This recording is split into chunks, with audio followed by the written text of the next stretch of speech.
खैरपुर जो इलाइक़ो हिंगोरजा जितां ग़रीबाबाद मोहल्ले में बिजली जो करंट लगण सबब नौजवान फौत थी वियो आहे। हिकु ॼणो ज़ख़्मी थी पियो। बिजली जो करंट लगण सबब मोहम्मद सिद्दीक़ सूमरो दम ॾेई छॾियो। इसरार अहमद ज़ख़्मी थियो आहे, जंहिंखे अस्पताल मुंतक़िल कयो वियो। अब्दुल जब्बार चांग खां तफ़सील मालूम कयूं था। अब्दुल जब्बार, आगाह कजो, ग़रीबाबाद मोहल्ले में ही वाक़ियो पेश आयो आहे। बिजली जो करंट लगण सबब नौजवान फौत थियो आहे। बिल्कुल अमीर के बुधाईंदो हलां त हिंगोरजा के गरीबाबाद मोहल्ले में बिजली के करंट लगण सबब एक नौजवान जो मोहम्मद सिद्दीक़ सूमरो जो फौत थी वियो आहे ऐं हिकु ॼणो इसरार अहमद सूमरो ज़ख़्मी थी पियो, जंहिंखे हिंगोरजा अस्पताल आणण बाद गणती जो भी हालत में गंबट अस्पताल मुंतकिल कयो वियो आहे। फौती नौजवान मोहम्मद सिद्दीक़ सूमरो जो लाश जॾहिं घर पहुतो तो कोहराम मची वियो।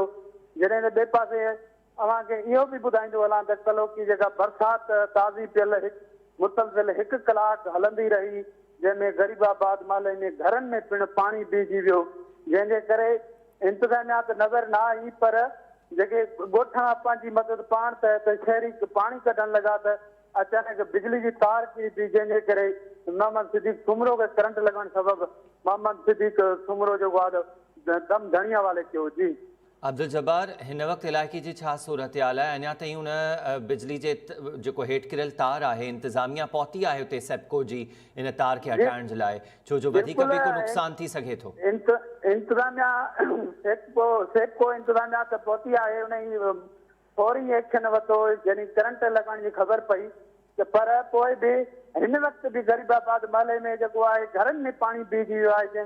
जेका पाणी जी जेका इंतज़ामिया आहे उहा हिन महिल ताईं पहुती न आहे, जंहिंजे करे ॻोठाणनि ऐं जेके शहरियुनि दाऊं पिणु करे रहिया आहिनि त हाणे ताज़ो बीडी इलेक्शन थी आहे, पर हिन वक़्तु बि कोई कामरो नज़र नथो अचे, जंहिंजे करे असांजा जेके घर आहिनि उहे पाणी हेठां आहिनि। जी महिरबानी तफ़सील ॾियण जे लाइ, अपडेट करण लाइ। अब्दुल जब्बार चांग असांखे हिंगोरजा मां इहा ख़बर ॾिनी। ग़रीबाबाद मोहल्ले जे केतिरनि इलाइक़नि में बरसाती पाणी बीठल आहे।